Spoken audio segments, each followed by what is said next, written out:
اسلام طارق توتر كده ممكن يوصله حارس المرمى اسلام طارق. ادي هنا من الزاويه دي مش هتبان كويس كمان، يعني ممكن من الناحيه الثانيه بانت لنا كويس جدا جدا وكانت باينه. هنا تبان بقى، هنا تبان. شوفوا هنا مشاهدينا الكرام، ادي الراجل هنا عدى، شوفوا بقى رجل هنا الراجل محمد ابو المجد حط رجله مع رضا العزب بخبره طبعا، قدر ياخد ضربه جزاء.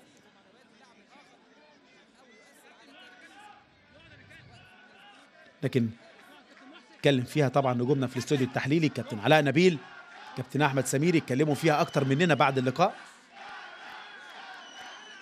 محمود المتولي واسلام طارق، ضرب جزاء للنادي الاسماعيلي. محمود متولي كابتن النادي الاسماعيلي النهارده،